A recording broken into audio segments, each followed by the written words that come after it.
Khotbah pada hari Sabat ini akan membahas buku Markus atau Injil Markus pasal yang ke-13. Pada hari Kamis yang lalu, tanggal 10 September, kami pendeta-pendeta dari Southeastern California Conference mempunyai acara rapat khusus di mana ketua North American Division yang baru tampil untuk memperkenalkan diri dan membawakan pesan pekabaran. Dan di acara ini diundang Dr. John Paulin, Dean dari Loma Linda School of Religion, untuk menyampaikan presentation yang judulnya Is COVID-19 a Sign of the End? Suatu presentation yang singkat, dan yang dia bahas adalah pertanyaan-pertanyaan yang disampaikan orang kepadanya. Apakah COVID-19 adalah penghukuman dari Tuhan terhadap umat manusia? Apakah COVID-19 merupakan tanda akhir zaman? Apakah ada nubuatan di Alkitab yang berbicara tentang COVID-19? Apakah ketika kita mengikuti pemerintah untuk lockdown, tidak berkumpul di gereja, tidak membuka gereja, merupakan pelanggaran terhadap iman dan keyakinan bahwa kita menganut paham kebebasan untuk beragama? Inilah yang dibahas di dalam seminar yang disampaikannya. Khotbah ini tidak ada hubungan dengan presentation Dr. Paulin, tetapi mendengarkan seminar dan topik yang disampaikan, saya jadi ingat pasal-pasal di dalam Injil yang berbicara tentang tanda-tanda akhir zaman. Di Injil Matius itu pasal 24 dan 25. Di Injil Markus itu pasal 13. Dan di Injil Lukas itu pasal 21. Ketiga Injil ini yang dikenal sebagai The Synoptic Gospels. Sementara mereka membahas topik yang sama, yaitu tanda-tanda akhir zaman. Masing-masing Injil mempunyai penekanan teologi yang unik. Dan pada hari ini saya ingin mengajak kita untuk membaca tanda-tanda akhir zaman seperti yang hendak disampaikan oleh Markus di dalam Injilnya. Mari kita lihat tanda-tanda akhir zaman di sana. Markus pasal 13 bisa dibagi ke dalam dua bagian, yaitu ayat 1 sampai ayat 25, dan bagian yang kedua ayat 26 sampai 37. Ayat 1 sampai 4 adalah introduction. Murid-murid bertanya, apa tanda kehancuran Ka'bah? Apa tanda kedatangan Tuhan? Apa tanda kesudahan alam? Lalu Tuhan Yesus mulai bicara dari satu tema ke tema yang lain. Dimulai dengan Mesias palsu, lalu tentang kabar perang, bangsa akan bangkit melawan bangsa, Lalu kamu akan dibawa ke pengadilan, ke hadapan majelis agama, kamu akan dianiaya. Lalu ketegangan atau pertentangan di dalam keluarga, saudara terhadap saudara, bapak terhadap anak, anak terhadap bapak. Lalu yang cukup panjang adalah ayat 14 sampai 20. Kalau kamu lihat apa yang sudah disampaikan oleh Nabi Daniel, lari ke gunung-gunung. Setelah itu kembali Tuhan Yesus bicara tentang Kristus palsu. Dia ada di sini, dia ada di sana, dia sudah datang. Lalu ditutup dengan tanda-tanda ajaib di langit. Matahari, bulan, diikuti dengan kedatangan anak manusia di awan-awan bersama dengan malaikat-malaikatnya.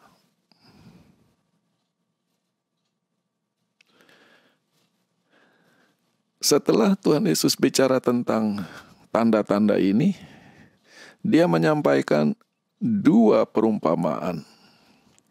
Yang pertama adalah perumpamaan tentang pohon ara, dan yang kedua adalah perumpamaan tentang seorang tuan rumah yang hendak pergi dan memberi tugas kepada para budak-budaknya, dan mereka tidak tahu kapan ia akan kembali.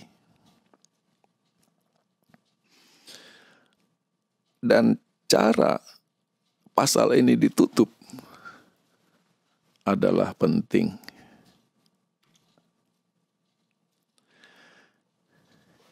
Ketika Tuhan Yesus bicara tentang perumpamaan pohon ara dan perumpamaan tentang tuan yang pergi dan para hambanya tidak tahu dia akan kembali, Tuhan Yesus menyampaikan suatu ketegangan yang tarik-menarik di antara mengetahui dan tidak mengetahui. Ayat 28. Belajarlah dari pohon ara. Ketika carang-carangnya mulai tumbuh, daun-daun mulai keluar, kamu tahu bahwa musim panas sudah dekat. Demikian juga, kalau kamu melihat hal-hal ini terjadi, daftar yang tadi dia sampaikan, ketahuilah bahwa itu sudah dekat, sudah di ambang pintu. Tetapi begitu dari mengatakan, kamu tahu, ketahuilah, disambung, tetapi tentang hari dan jam tidak ada yang tahu. Ayat 33. Oleh sebab itu perhatikan, berjaga-jaga, berdoa, karena kamu tidak tahu kapan waktunya. Jadi di sini dari satu sisi Tuhan Yesus memberi tanda-tanda, dan melihat tanda-tanda ini, kamu tahu. Tetapi pada saat yang sama, Tuhan mengatakan, kamu tidak tahu kapan waktunya. Di sini kita harus berhati-hati belajar nubuatan. Sampai ada orang karena begitu ahli nubuatan sampai mereka tahu kapan Tuhan datang, punya tanggal. Di sisi lain, karena sebagian orang menekankan kata-kata Tuhan Yesus tidak tahu kapan, mereka tidak memperhatikan tanda-tanda bahwa kesudahan sudah dekat. Bagaimana secara dewasa, secara seimbang, dengan penuh iman, mengetahui apa yang bisa diketahui dan apa yang tidak bisa diketahui, itulah seninya menjadi umat Tuhan. Kembali di ayat 34, Tuhan Yesus memberi perumpamaan yang lain. Seperti seorang yang hendak pergi ke negeri yang jauh, meninggalkan rumahnya dan mempercayakannya kepada para budaknya, masing-masing kepada pekerjaannya, dan memberi perintah kepada penjaga pintu untuk berjaga-jaga. Perumpamaan yang sangat pendek. Aplikasinya, berjaga-jagalah karena kamu tidak tahu kapan pemilik rumah akan datang. Bisa pada sore hari, bisa tengah malam, bisa waktu ayam berkokok, bisa pada waktu pagi. Jangan sampai ia tiba-tiba datang dan kamu kedapatan tertidur. Itulah sebabnya aku berkata kepadamu, berjaga-jaga. Yang menarik, ketika Tuhan Yesus menyimpulkan atau menutup khotbahnya tentang tanda-tanda akhir zaman, penekanan di akhir khotbahnya sama sekali tidak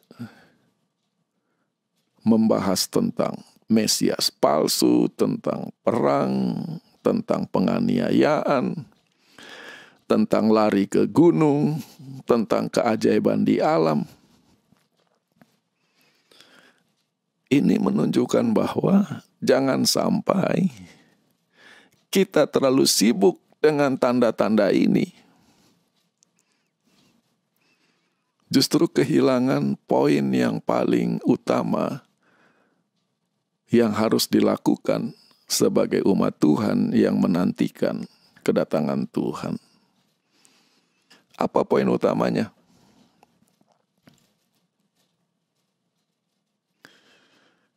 Poin utamanya adalah berjaga-jaga karena kamu tidak tahu kapan kejadian itu akan terjadi. Bisa pada petang hari, pada malam hari, pada waktu ayam berkokok, pada waktu pagi.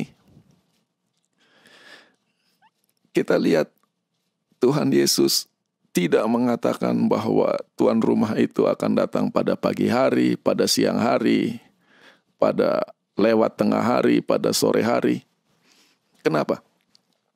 Dia bicara tentang ketika gelap mulai datang. Sore, petang, tengah malam, subuh, pagi. Itu adalah waktu di mana manusia secara fisik dan psikologi sedang dalam keadaan lemah atau rentan. Karena kita cenderung sudah lelah, ingin beristirahat, maunya tidur. Maka kalau kondisi kerohanian kita ketika Tuhan datang, ketika kita sedang kuat-kuatnya, tidak ada masalah. Tapi yang bahaya menurut Tuhan Yesus, ketika kita sudah lelah, Tuhan datang, dan kedapatan kita sedang tidur. Maka kata watching di sini ayat 35, watch therefore. Bukan watching about the signs, tentang COVID, tentang harga dolar turun, tentang politik, tentang ini dan itu. Di ayat 35, the watching is the opposite of sleeping. Dan di ayat 37 ditekankan kembali, watch. Kata watch yang bahasa Indonesia adalah berjaga-jaga. Lebih tepat diterjemahkan sebagai awake. Bangun, jangan ngantuk, jangan ketiduran.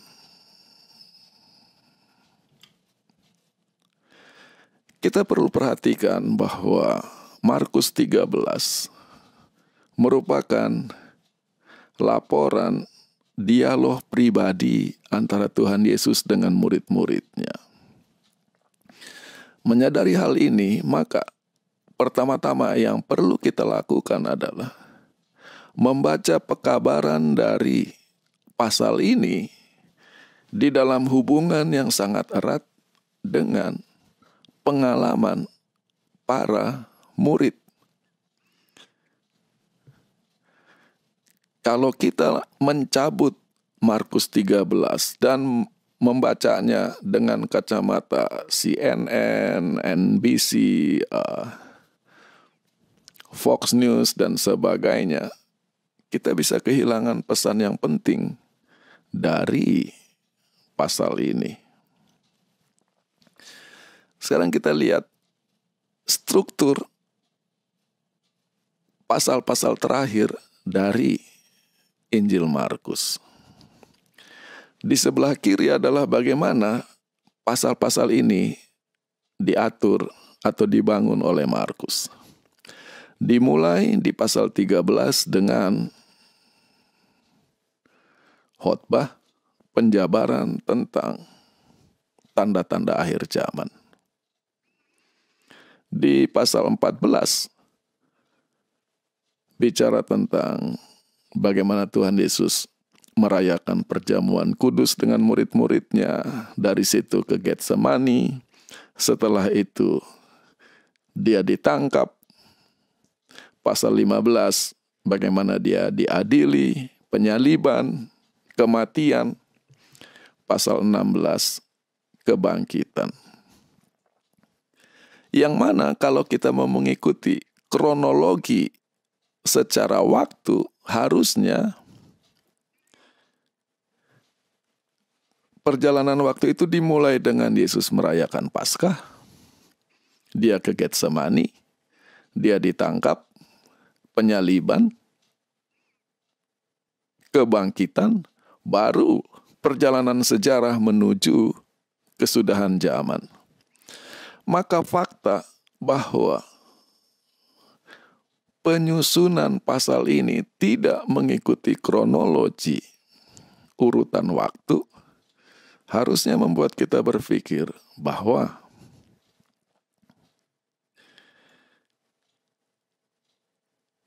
khotbah Tuhan Yesus tentang akhir zaman di pasal 13 merupakan introduction atau pengantar kepada apa yang akan segera terjadi terhadap Yesus dan murid-muridnya di pasal 14, 15, dan 16.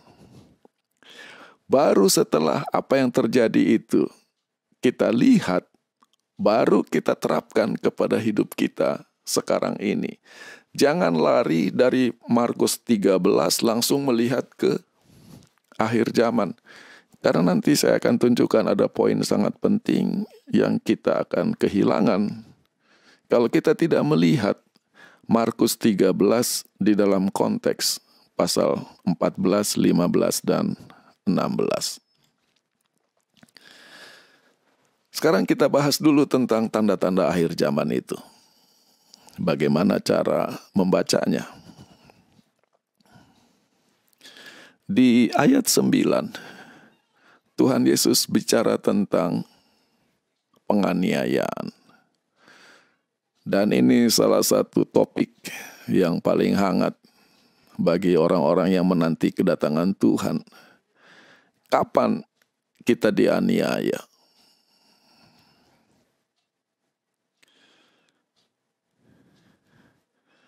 Perhatikanlah, mereka akan membawa kamu kepada majelis-majelis.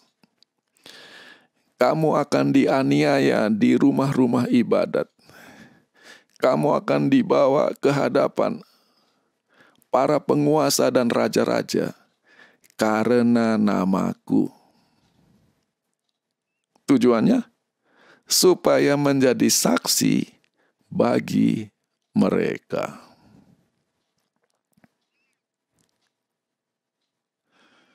Kalau kita baca ayat ini baik-baik, bahwa murid-murid itu nanti akan ditangkap, akan dipukuli, akan dianiaya, akan dibawa ke pengadilan. Tujuannya demi bersaksi bagi Tuhan. Jadi penganiayaan itu lebih merupakan kesaksian tentang Tuhan, bukan tentang penganiayaan itu sendiri. Dan apa yang Yesus katakan kepada murid-muridnya di pasal 13. Sebelumnya Yesus sudah katakan bahwa hal itu pertama-tama akan terjadi terhadap dirinya sendiri dulu. Markus 9 ayat 31. Ia mengajar murid-muridnya dan berkata kepada mereka, Anak manusia akan dihianati untuk diserahkan kepada orang-orang, dan mereka akan membunuh dia. Dan setelah ia dibunuh, ia akan bangkit pada hari ketiga. Markus 10 ayat 33. Lihat, kita pergi ke Yerusalem, dan anak manusia akan dihianati untuk diserahkan kepada imam-imam kepala dan para ahli Taurat. Lihat Markus 13 ayat 9. Mereka akan menyerahkan kamu kepada majelis-majelis. Dan mereka akan menghukum dia dengan hukuman mati. Dan menyerahkan dia kepada orang-orang kafir. Maksudnya kepada tentara Roma. Mereka akan menghina dia. Akan mencambuk dia. Akan meludahi dia. Dan akan membunuh dia. Kalau kita bandingkan Markus 10 ayat 33 dengan Markus 13 ayat 9. Apa yang terjadi terhadap Tuhan Yesus jauh lebih berat, jauh lebih siksa dari apa yang dia katakan kepada murid-muridnya yang akan terjadi terhadap mereka. Ini poin penting. Kita terlalu banyak bicara tentang penganiayaan pada akhir zaman. Kita lupa bahwa Tuhan Yesus menjalani sendiri. Semua ini jauh lebih berat dari yang kita harus jalani.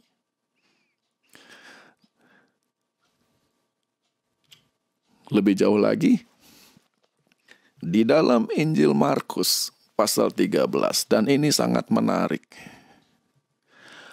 Penganiayaan itu adalah bagian atau cara supaya Injil kerajaan ini diberitakan kepada segala bangsa. Lihat ayat 9 dan 10. Perhatikan, mereka akan menyerahkan kamu kepada majelis-majelis. Apa yang terjadi kalau diserahkan kepada majelis? Injil kerajaan ini akan diberitakan kepada bangsa-bangsa. Kamu akan dipukuli di rumah-rumah ibadah. Apa yang terjadi ketika orang lihat kamu dipukuli?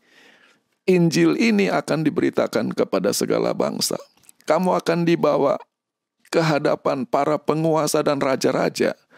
For my sake, for a testimony. Demi aku, supaya menjadi kesaksian bagi mereka.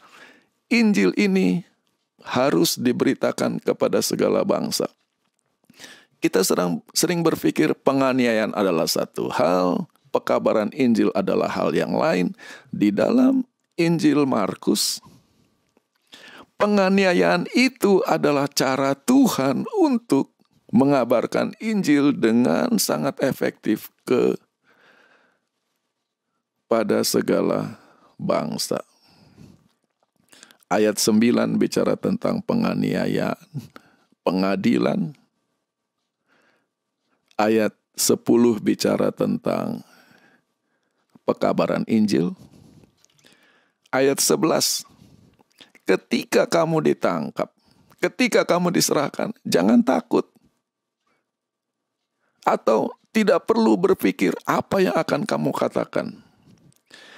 Karena apa saja yang terbit di pikiranmu pada saat itu, di hadapan pengadilan-pengadilan, di dalam penganiayaan ini, katakanlah, Karena bukan kamu yang berkata, tetapi Roh Kudus yang akan berkata. Jadi pekabaran Injil di Markus 13 ayat 10 bukan bicara tentang ceramah-ceramah, bukan bicara tentang KKR, tetapi ketika umat Tuhan ditangkap, diperiksa, dianiaya, Roh Kudus akan mendampingi mereka. Roh Kudus akan menuntun apa yang mereka ucapkan akan menjadi kesaksian tentang Tuhan, dan Injil itu akan tersebar kepada segala bangsa. Dan hal ini terjadi kepada murid-murid itu secara langsung setelah Tuhan Yesus naik ke sorga. Saya hanya akan ambil beberapa contoh, tapi kalau kita baca buku Kisah Para Rasul di dalam konteks ini, kita akan mengerti apa maksud Tuhan Yesus di Markus 13 ayat 9 dan 10.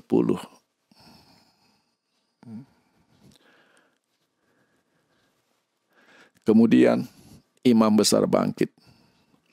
Juga mereka yang bersama-sama dengan dia, yang mana adalah anggota sekte Saduki. Dan mereka sangat marah dan mulai menyerang para rasul. Laid their hands, mulai memukuli, mulai menganiaya. Dan setelah dianiaya, mereka dimasukkan ke dalam penjara. Dalam bahasa Inggris dikatakan common prison. Harusnya orang-orang yang dipenjara oleh karena masalah agama, mereka bukan kriminal, beda penjaranya dari penjara para kriminal. Tetapi para rasul dimasukkan ke dalam penjara yang umum, yaitu orang-orang kasus kriminal.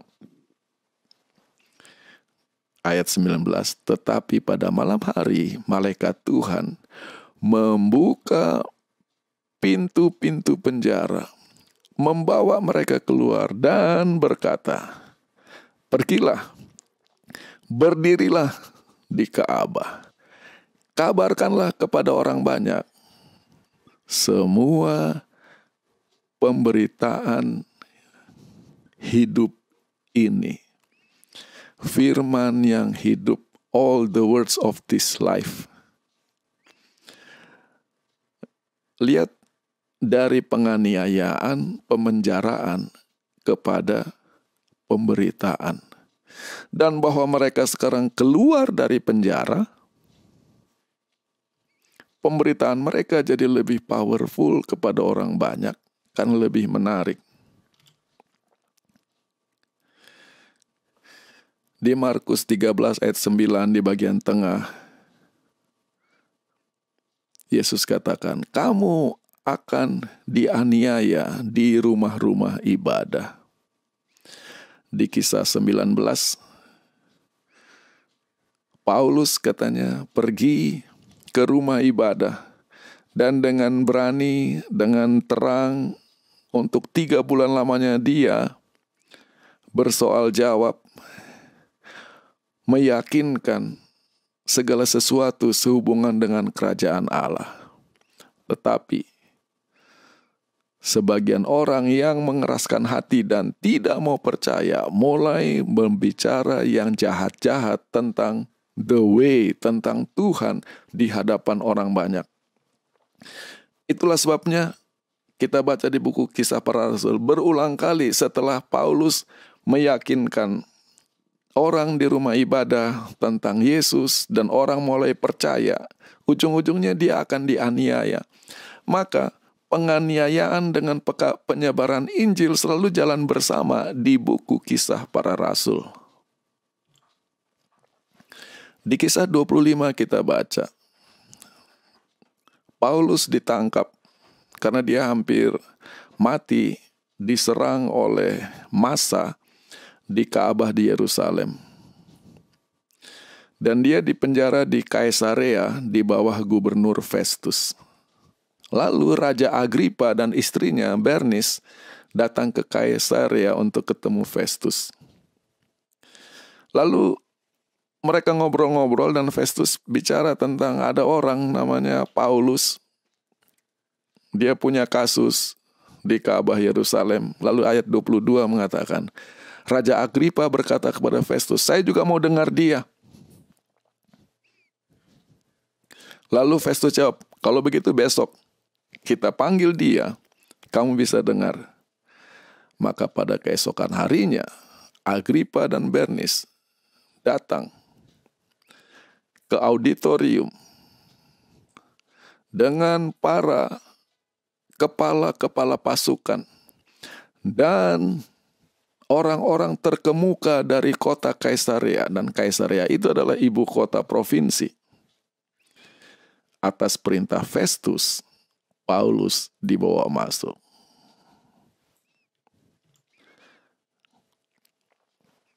Lihat Markus 13 ayat 9 bagian bawah. Kamu akan dibawa ke hadapan penguasa-penguasa dan raja-raja demi aku untuk menjadi kesaksian. Demikianlah Paulus menyampaikan pembelaannya. Lalu Gubernur Festus berseru dengan suara nyaring, Paulus, engkau sudah gila. Ilmumu yang banyak itu telah membuat engkau gila. Tetapi Paulus menjawab, aku tidak gila, yang mulia Festus. Aku bicara tentang kebenaran yang masuk akal. Maka bagi pejabat-pejabat tinggi Romawi yang tidak kenal Tuhan, mendengar berita tentang Yesus itu adalah suatu kegilaan. Tetapi Paulus katakan, ini adalah kebenaran. Kamu akan dibawa ke hadapan penguasa-penguasa menjadi kesaksian bagi aku. Lebih jauh lagi, cerita yang sama. Ayat berikutnya. Kepada Raja Agripa, Paulus bertanya, Raja Agripa, percayakah engkau kepada nabi-nabi? Aku tahu engkau percaya. Raja Agripa menyahut, engkau hampir menyakinkan aku menjadi seorang Kristen, Paulus. Ini saya sampaikan, baca Markus 13, karena kita punya spekulasi tentang penganiayaan terlalu tinggi-tinggi dan hebat-hebat, sampai lupa bahwa yang Tuhan Yesus sampaikan, poin dari penganiayaan, poin dari pengadilan adalah menjadi kesaksian bagi Tuhan. Jadi kalau kita cuma tunggu-tunggu kapan hukum hari Minggu turun, lalu kapan kita dikejar-kejar, kapan kita lari, kita kehilangan poin dari apa yang Tuhan Yesus sedang sampaikan. Sekarang kita datang ke ayat 14 sampai 16. Ini sangat terkenal. Ketika kamu melihat kenajisan yang membinasakan, seperti yang disampaikan oleh Nabi Daniel, berdiri di hadapanmu, biarlah para pembaca mengerti. Biarlah mereka yang ada di Yudea lari ke gunung-gunung. Biarlah dia yang sedang ada di atap rumah jangan masuk rumah untuk mengambil apapun. Langsung dari atap rumah lompat lari. Mereka yang ada di kebun, jangan pulang untuk ambil pakaian. Dari kebun langsung lari.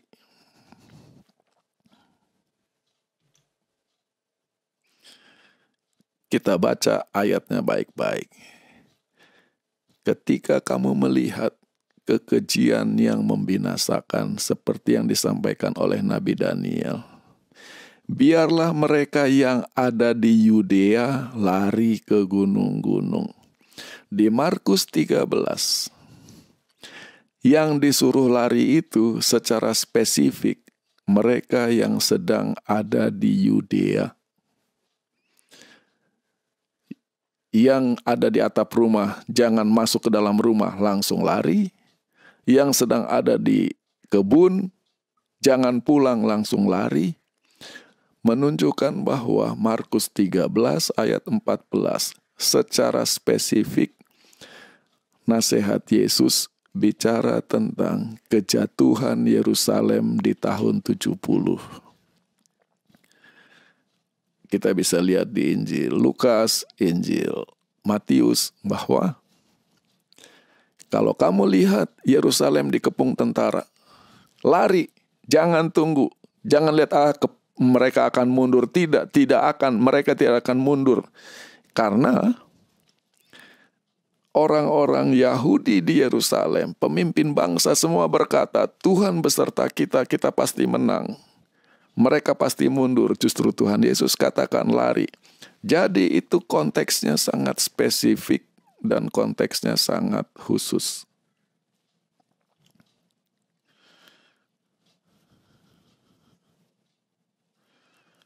Sekarang kita lihat bagaimana murid-murid tidak memahami apa yang Yesus katakan oleh karena keterbatasan mereka sebagai manusia. Di Markus 10, tadi kita sudah baca, mulai ayat 33. Yesus berkata, perhatikan, kita pergi ke Yerusalem, dan di sana nanti anak manusia akan dikhianati, diserahkan kepada imam-imam kepala dan para ahli Taurat. Mereka akan menghukum dia dengan hukuman mati, menyerahkannya kepada orang-orang kafir. Mereka akan mengolok-olok dia, mereka akan menganiaya dia, mencambuk dia, mereka akan meludahi dia dan akan membunuh dia. Tapi pada hari ketiga ia akan bangkit. Tuhan Yesus sedang berbicara tentang masa yang berat yang harus dihadapinya. Di ayat 35 gantinya, murid-murid berpikir apa yang harus mereka lakukan. Persiapan rohani apa yang harus mereka lakukan dalam menghadapi apa yang akan terjadi kepada Tuhan Yesus. Yang dikatakan adalah, Guru, kami mau engkau melakukan apa yang akan kami minta. Lalu Yesus tanya, apa yang kamu mau saya lakukan? Berikanlah kepada kami supaya kami bisa duduk, yang satu di sebelah kanan, yang satu di sebelah kiri, ketika engkau ada di dalam kemuliaan-Mu. Lalu Yesus katakan kepada mereka, you don't know what you ask. Kamu tidak tahu apa yang kamu minta. Bayangkan Tuhan Yesus sedang mempersiapkan mereka untuk menghadapi masa yang sangat kritis bagi iman mereka. Yesus akan ditangkap, Yesus akan dijatuhi hukuman mati. Pikiran mereka adalah tentang posisi. Seringkali kita terlalu banyak berpikir tentang masuk sorga, kemuliaan di sorga, sampai kita lupa untuk mempersiapkan diri masuk sorga. Lebih jauh lagi, kembali Tuhan Yesus mempersiapkan muridnya, tetapi mereka tidak menangkap apa yang dimaksudkannya. Markus 14 ayat 27. Maka Yesus berkata kepada mereka, kamu semua, tidak terkecuali, imanmu akan goncang oleh karena aku malam ini. Karena ada tertulis, aku akan membunuh gembala itu dan semua domba-dombanya akan tercerai-berai. Tapi setelah aku bangkit, aku akan pergi mendahului kamu di Galilea. Ayat 29, Petrus berkata kepada Yesus, walaupun mereka semua goncang imannya, iman saya tidak.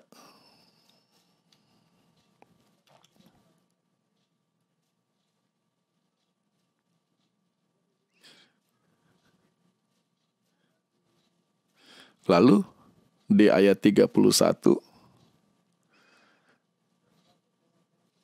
Petrus kembali menegaskan, kalau perlu aku mati bagimu ya Tuhan, aku tidak pernah akan menyangkal Engkau. And they all, dan mereka semua mengucapkan perkataan yang sama. Apa yang terjadi kepada murid-murid ini adalah paralel dengan apa yang diamarkan Tuhan Yesus di Markus 13 ayat 35. Perhatikan, watch, berjaga-jaga, karena kamu tidak tahu kapan tuan rumah itu akan datang. Bisa pada petang hari, tengah malam, ketika ayam berkokok, atau pada pagi hari. Apa maksudnya di sini? Bagi Petrus dan murid-murid, mereka mempersiapkan persiapan fisik untuk ujian iman yang akan mereka alami. Siap mati bagi Tuhan, siap berkorban bagi Tuhan, dan mereka membayangkan bahwa apa yang akan terjadi kepada Tuhan Yesus itu akan sangat hebat dalam bayangan mereka. Sampai ketika malam itu tiba, mereka tidak tahu bahwa itulah malam ujian, karena bayangan mereka sangat beda dari apa yang menjadi kenyataan. Lihat di sini kata-kata Tuhan Yesus. Dialog antara Yesus dengan Petrus di Markus 14. Petrus berkata, kalaupun mereka semua goncang imannya, aku tidak. Lalu Yesus katakan, sesungguhnya aku berkata kepadamu pada hari ini, bahkan pada malam ini, sebelum ayam berkokok 2 kali, engkau telah menyangkal aku 3 kali. Lihat Markus 13 ayat 35. Itu bisa terjadi pada sore ini, tengah malam, pada waktu ayam berkokok, atau pada waktu pagi. Petrusnya menunggu-nunggu kegenapan nubuatan di masa depan.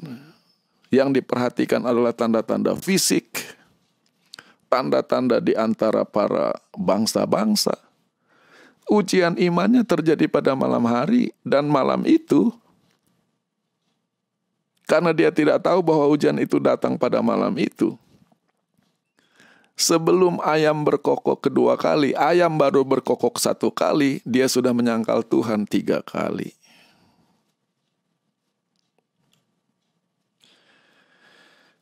Itulah sebabnya di Markus 14, ketika Tuhan Yesus sedang memasuki masa-masa kritis dalam pekerjaan pelayanannya, dia katakan kepada murid-muridnya, duduk di sini dan berdoa. Lalu dia ajak Petrus, Yakobus, dan Yohanes. Lalu dia berkatakan kepada mereka, tinggal di sini dan berjaga-jaga. Masalahnya, mereka tidak tahu bahwa malam itu adalah malam ujian. Bahwa ujian yang terbesar dalam menanti kedatangan Tuhan adalah peperangan rohani, bukan goncangan-goncangan fisik, baik di alam maupun di dalam dunia sosial, ekonomi, dan politik. Tuhan Yesus bilang berdoa. Dan benar. Akibatnya apa?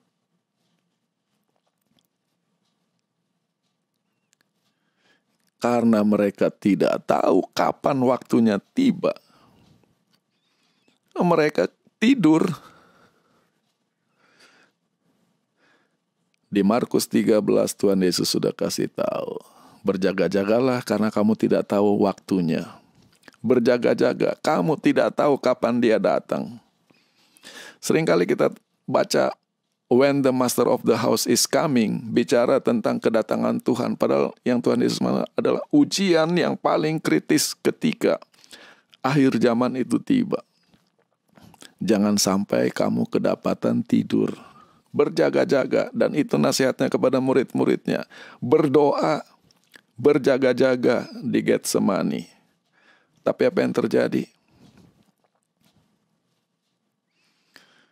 Ia mendapati mereka sedang tidur. Dan dia berkata kepada Petrus, Simon, tertidurkah engkau?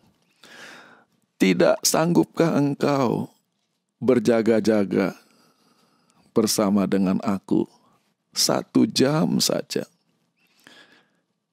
Bangun, berdoa.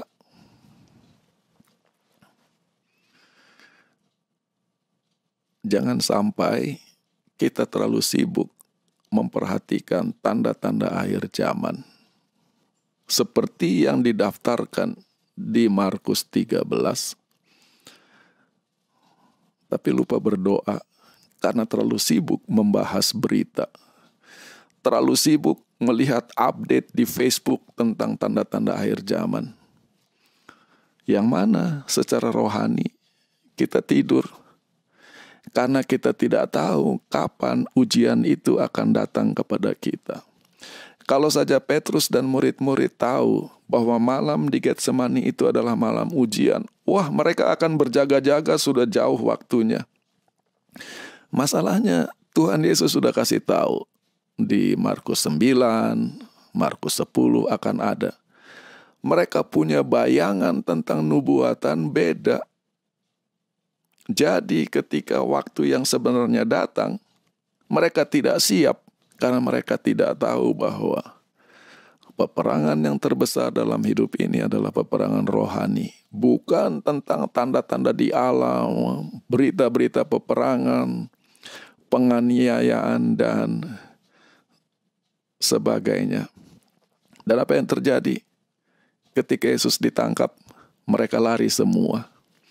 Ketika Yesus disalib, mereka hanya melihat dari jauh. Jangan sampai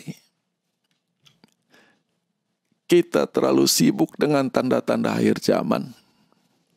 Kita tidak tahu bahwa peperangan bagi kita sudah lewat. Dan ketika saatnya tiba, kita sedang lari. Kita hanya melihat dari jauh. Itulah sebabnya Tuhan Yesus katakan di Markus 14 ayat 38. Berjaga dan berdoa. Yang dijaga itu apa? Kerohanian kita. Yang didoakan itu apa? Kerohanian kita. Supaya kamu jangan jatuh ke dalam pencobaan. Dan salah satu pencobaan yang paling menyakitkan adalah ketika seperti murid-murid, kita kira waktunya belum, atau kita kira peperangannya model lain, ternyata peperangannya bentuknya sangat berbeda. Di Getsemani, murid-murid hilang. Bukan karena tidak dipersiapkan, bukan karena tidak tahu, tetapi mereka salah mengerti sifat dari peperangan rohani sebagai umat Tuhan.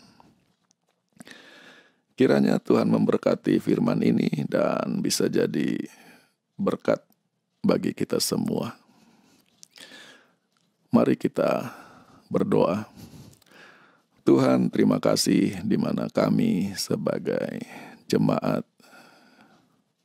United bisa mendapat kesempatan untuk membaca Markus 13 dan coba melihat pesan apa yang hendak disampaikan oleh pasal ini ketika Markus menulisnya sebagai pelajaran bagi umat Tuhan yang hidup jauh dari zaman murid-murid.